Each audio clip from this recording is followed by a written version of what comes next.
ये कहानी कासगंज के स्कूल में पढ़ने वाली 15 साल की ममता और 16 साल के सूरज की है। ममता का स्वभाव बहुत ही चंचल था और वो पढ़ने में भी काफी अच्छी थी। वहीं दूसरी तरफ सूरज फुटबॉल और पढ़ाई में बहुत अच्छा था। कि तभी एक दिन, सूरज सुनो ना, हमें कब तक एक दूसरे के बिना ऐसे अकेले अकेले रहना पड़ेगा? अरे पगली, हम अकेले का हैं? हम तो रोजाना एक दूसरे से मिलते हैं। मेरे कहने का मतलब कुछ और है। क्या क्या बोलो? मुझे अब पूरी जिंदगी तुम्हारे साथ रहना है। अपने घर रह के थक गई हूँ। क्या बात है, आज तो मुझ पर ज्यादा ही प्यार आ रहा है। मजाक मत करो। देखो ऐसा नहीं है, मैं भी तुम्हारे साथ रहना चाहता हूँ, लेकिन अभी हम 18 के भी नहीं है। हम नाबालिग हैं यार। ठीक है, लेकिन तुम्हें जल्दी इसके बारे में कुछ करना होगा। अच्छा ठीक है बाबा, अब गुस्सा थूक दो। इन बातों के बाद दोनों घूमते हैं और कुछ देर बाद अपने अपने घर चले जाते हैं। कि तभी एक दिन,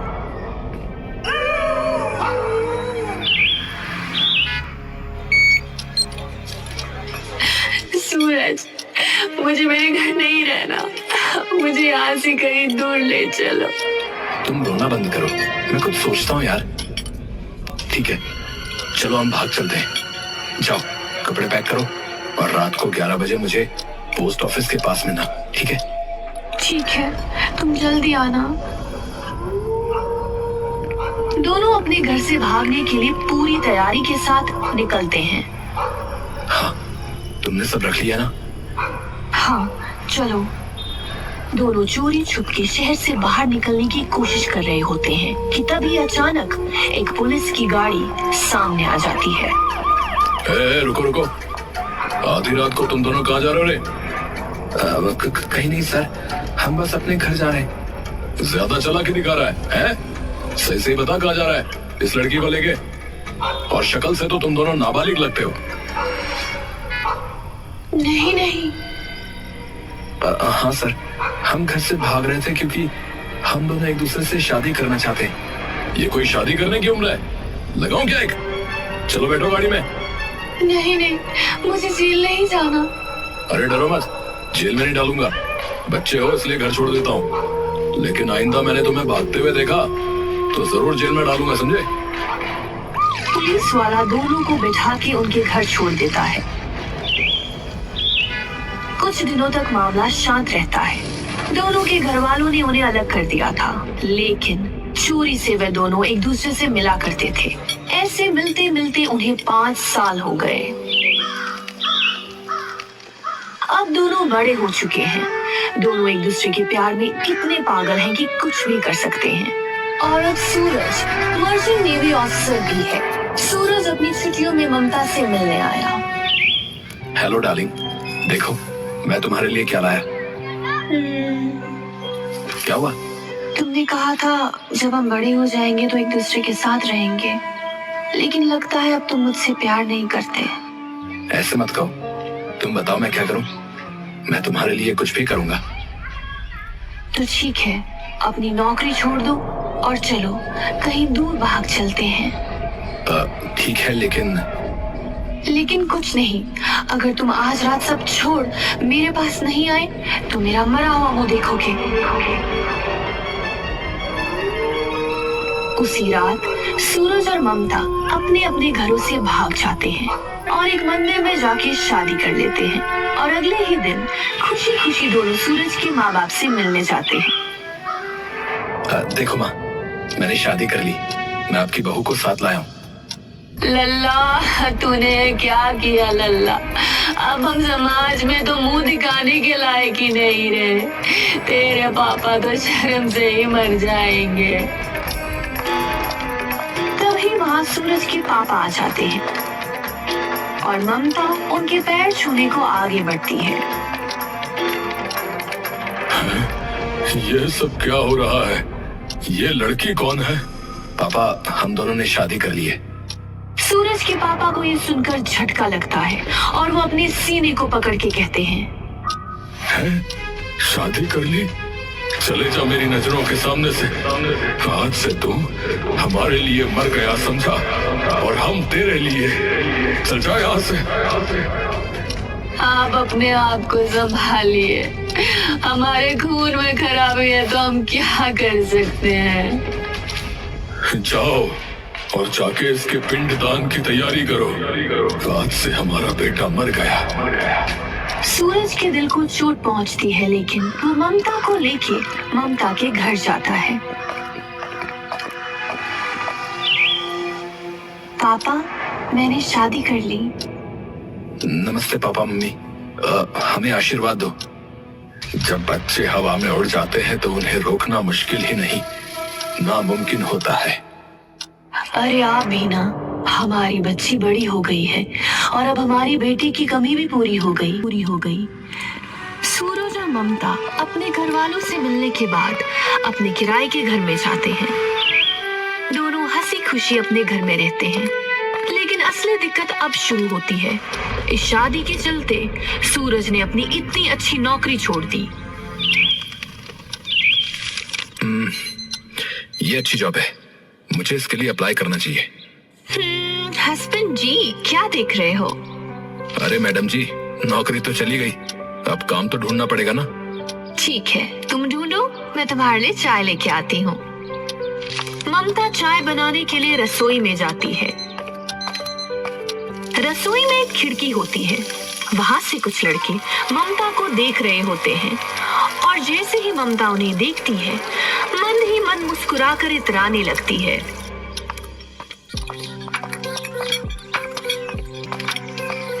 ये लो चाय। लाओ डार्लिंग, एक बार घर हो आओ, मेरे ही माँ पापा हैं, कब तक गुस्सा रहेंगे।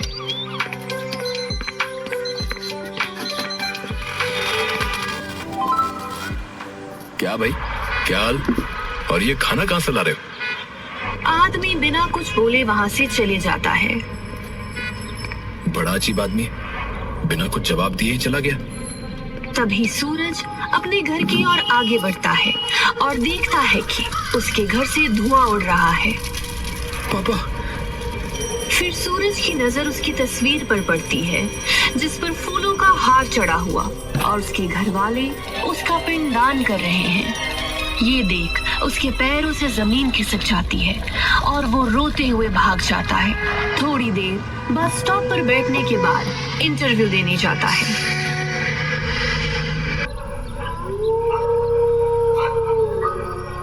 घर आते ही इंटरव्यू कैसा गया? हाँ, अच्छा गया। कल से काम पर जाना है। क्या हुआ, कुछ बात है क्या? मेरे माँ पापा ने मुझे छोड़ दिया। मैंने इतनी बड़ी गलती की थी क्या? रो मत, मैं हूं ना। जैसे जैसे टाइम बीतता जाता है, चीजें ठीक होने लगती हैं और दोनों हंसी खुशी साथ रहते हैं। और 1 साल बाद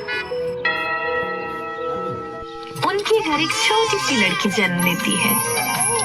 मैं बहुत खुश हूँ, तुमने मुझे दुनिया की सबसे बड़ी खुशी दी है। देखो, ये बिल्कुल तुम्हारे ऊपर गई है। मैं इसके लिए कुछ भी करूँगा। दोनों मिलकर उनकी बेटी को पालते हैं और वो तीनों एक खुशहाल फैमिली की तरह जीते हैं कि तभी एक दिन सूरज का दूर का भाई घर आता है। अरे आओ भाई, यहाँ बैठो।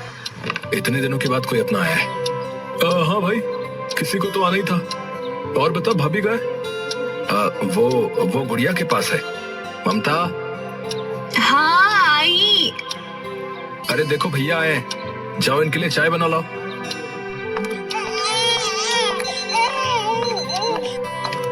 नमस्ते भाभी। नमस्ते, मैं अभी चाय लाती हूँ।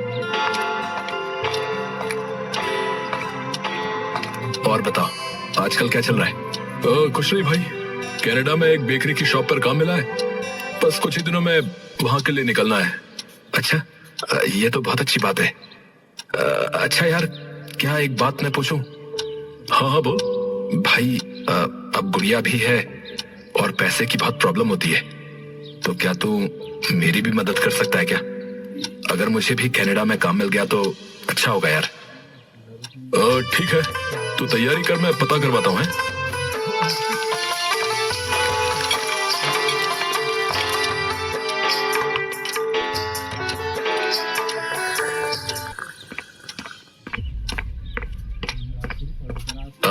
क्या तुम मेरे पीछे से हमारे घर और हमारी गुड़िया को संभालोगी?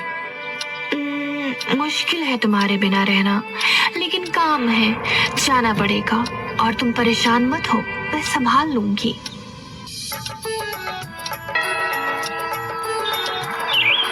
अरे सूरज, जल्दी आ, तेरे लिए खुशखबरी है। अरे आया। जल्दी से अपने सारे पेपर और डॉक्यूमेंट तैयार कर ले। 2 दिन बाद तुझे कनाडा के लिए निकलना है। थैंक्स भाई, तेरी जितनी तारीफ करो उतनी कम है। जा तो रहे हो, लेकिन तुम्हारे बिना एक दिन भी 1 साल जितना लगता है। सूरज और ममता तैयारी करते हैं और 2 दिन बाद सूरज कनाडा के लिए निकल रहा होता है।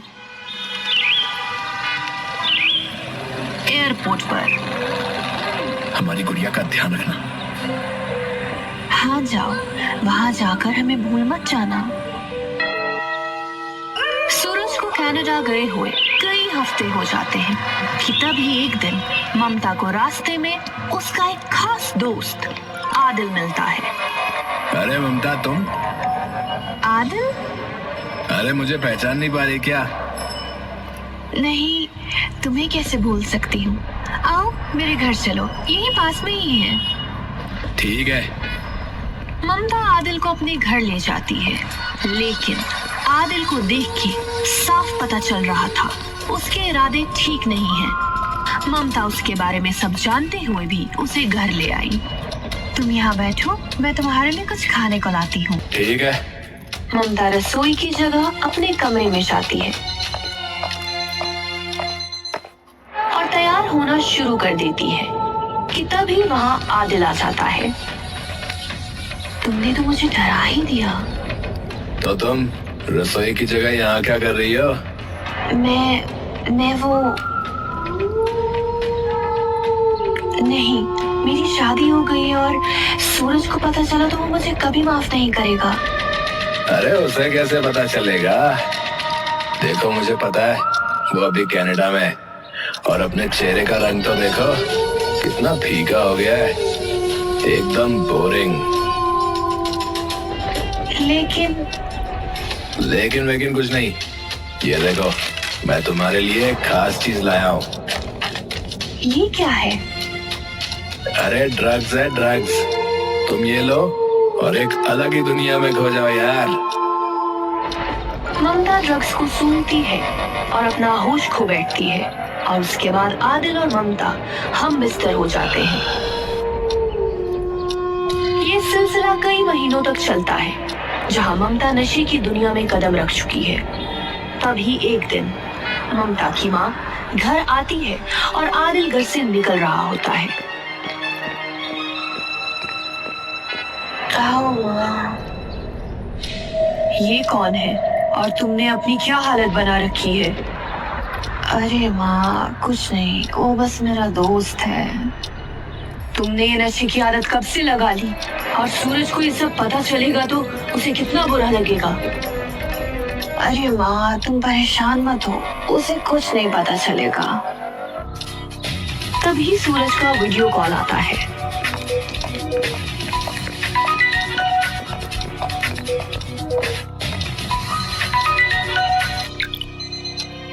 हेलो मम्मी जी। कैसे हो बेटा? आप हमारे घर हो? हाँ, ये लो, ममता से बात करो। कैसे हो हस्बैंड? मैं ठीक हूँ, तुम्हें क्या हुआ है? ममता की माँ ममता से फोन छीन लेती है। अरे कुछ नहीं, बस नींद नहीं हुई है। ठीक है, आप ध्यान रखो। ममता और उसकी माँ को नहीं पता होता है कि सूरज कल की फ्लाइट से वापस आ रहा है। अगली सुबह सूरज ममता को सरप्राइज देने आता है। ममता दरवाजा खोलती है। सरप्राइज? तुम? मेरा मतलब है तुम यहाँ कैसे? अरे मैंने सोचा मेरी बीवी मुझे देख के खुश होगी, गले लगाएगी, लेकिन तुम्हारे तो होश उड़े हुए। नहीं, ऐसा कुछ नहीं है। सूरज अंदर आता है और देखता है कि सामने टेबल पर सारे नशे का सामान रखा हुआ है। ये सब क्या है? तुम मेरी पीठ पीछे ये सब कर रही हो? ये सब मेरे दोस्त का है। वो इसे यहाँ गलती से भूल गया है। ठीक है, तुम कहती हो तो मान लिया, लेकिन गुड़िया कहाँ है? ओ गुड़िया माँ के पास है। तुम फ्रेश हो जाओ, मैं कुछ खाने को बनाती हूँ। सूरज फ्रेश होने चला जाता है। ये सारी बातें उसके दिमाग में चल रही होती हैं और वो ममता पर भरोसा नहीं कर पा रहा था। मुझे मेरे प्रोजेक्ट के सिलसिले में थोड़ा काम है, मैं आता हूँ। लेकिन तुम तो अभी आए हो। हाँ, लेकिन काम है, थोड़ी देर में आता हूँ। ममता ने इस बात का फायदा उठाया और आदिल को बुला लिया। Hello baby. जल्दी अंदर आओ और सामान तो मुझसे रहा नहीं जा रहा। अरे इतनी भी क्या जल्दी है? आदिल ममता दोनों नशे करते हैं और संबंध बनाते हैं। तभी अचानक सूरज दरवाजे पर दस्तक देता है।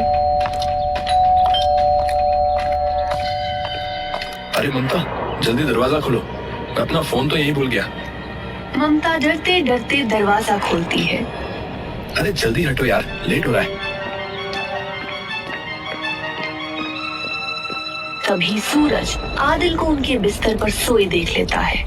ये देखते ही उसके पैरों के नीचे से जमीन खिसक जाती है। ये कौन है? और ये हमारे बिस्तर पर? छी। मेरी बात सुनो, मैं तुम्हें समझाती हूँ। तुम मुझे क्या समझाओगी? मैंने तुमसे इतना प्यार किया और तुम्हारे लिए सब कुछ छोड़ भी दिया, और तुमने मेरे ही साथ धोखा किया। ए देख भाई, तू ठहरा परदेश, तो किसी को तो तेरी कमी पूरी करनी ही थी ना वे। ये बात सुनते ही सूरज और आदिल के बीच हाथापाई हो जाती है और आदिल मौका देख भाग निकलता है। उसके बाद देखो, मैं तुमसे इतना प्यार करता हूँ, तुम्हारे बिना नहीं रह सकता, इसलिए मैं तुम्हें एक और मौका दूंगा, लेकिन तुम्हें नशा छोड़ना होगा। नहीं नहीं नहीं, मैं पागल हो जाऊंगी। अरे संभालो अपने आप को। इस घटना के बाद सूरज ने ममता को समझाने की बहुत कोशिश की, लेकिन ममता नशे की दुनिया में बहुत आगे निकल चुकी थी। वो चोरी छुपे जाकर आदिल से मिलती और उसके साथ नशे करती। सूरज ने उसे समझाने की बहुत कोशिश की, लेकिन वो नहीं मानी। तो आखिर में आकर सूरज ने ममता से तलाक लेने का फैसला किया।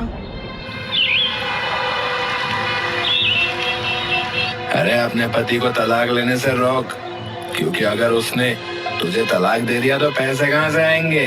अरे मुझे भी अब उसके साथ नहीं रहना है। तलाक के बाद हम दोनों शादी कर लेंगे। आदिल इस बात से खुश नहीं था, लेकिन उसने कुछ नहीं कहा। एक दिन ममता, प्लीज तुम वापस आ जाओ, तुम जो बोलोगी वो करूंगा। अपनी बच्ची के लिए आ जाओ। नहीं, मुझे तुम्हारे साथ नहीं रहना। एक बार अपनी बच्ची की तरफ तो देखो। ममता सूरज की एक नहीं सुनती और आदिल के पास चली जाती है। मुझे लगता है हमें सूरज को ठिकाने लगाना पड़ेगा। ये जीते जीना तुम्हें जीने नहीं देगा। मुझे भी यही लगता है, और ड्रग्स भी नहीं लेने देता। लेकिन हम ये करेंगे कैसे? मेरे पास एक प्लान है, सुनो। ठीक है। अगले दिन ममता मेडिकल स्टोर जाती है और चूहे मारने की दवाई खरीदती है। बर्तन वाले से कसाई वाला चाकू लेती है और वहीं दूसरी ओर आदिल एक नीला ड्रम खरीदता है। सारी तैयारी हो गई? हाँ, आगे का काम तुम्हें पता है ना। हाँ, वो सब तो मुझ पर छोड़ दो। ममता सूरज के पास जाती है और उसे मनाती है और उसके लिए खाना बनाती है। थैंक्स ममता। सूरज खाना बहुत चाव से खाता है, लेकिन बेचारा इस बात से अनजान था कि ममता ने उसके खाने में जहर मिला रखा है और आगे चल के उसके साथ क्या होने वाला है। सूरज ने दम तोड़ दिया था। वहीं दूसरी ओर ममता और आदिल ने एक नई वारदात को अंजाम देने की तैयारी कर रखी थी। क्या तुम तैयार हो? हाँ। ये लो चाकू और इसके शरीर के टुकड़े टुकड़े कर दो। ममता ने सूरज के जिस्म के टुकड़े टुकड़े कर दिए और ये करते वक्त ममता के हाथ भी नहीं कांपे। उसने एक पल को भी अपने प्यार और उस बच्ची के बारे में नहीं सोचा। सूरज के शरीर के टुकड़ों को आदिल ने उस नीले ड्रम में डाला और ऊपर से सीमेंट गोल के डाल दिया। उस कमरे में चारों ओर खून ही खून था। हाँ, जब प्यार किया तो डरना क्या। ममता सारे सबूत मिटाकर अपने आसपास के पड़ोसियों को जा जा के बताती है कि वो और सूरज कुछ दिनों के लिए घूमने जा रहे हैं। उसके बाद आदिल और ममता हिमाचल, कसोल और मनाली घूमने निकल जाते हैं। जब ये दोनों घूम के आते हैं तो ममता को अपनी गलती का एहसास होता है। पापा, मुझसे बहुत बड़ी गलती हो गई है। बेटा शांत हो जा, बता आखिर बात क्या है। वो बेटा बोल, घबरा मत। माँ, वो मुझसे सूरज का खून हो गया है।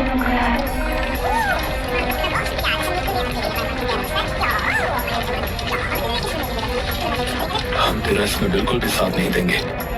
तू हमारे साथ पुलिस स्टेशन चल। हाँ, तूने मेरा बेटा छीना है। मैं चाहूंगी तुझे फांसी मिले। दोनों मिलकर ममता को पुलिस स्टेशन लेके गए और आदिल और ममता ने अपना गुनाह कबूला। वहीं दूसरी ओर पुलिस को जांच पड़ताल में पता चलता है कि जो माँ अपनी बेटी की फांसी की सजा मांग रही थी, उसी माँ को सूरज के कनाडा के अकाउंट से पैसे भेजे जाते थे। अगर कोर्ट ने सूरज को समय पर तलाक दे दिया होता तो आज उस मासूम की जान नहीं जाती।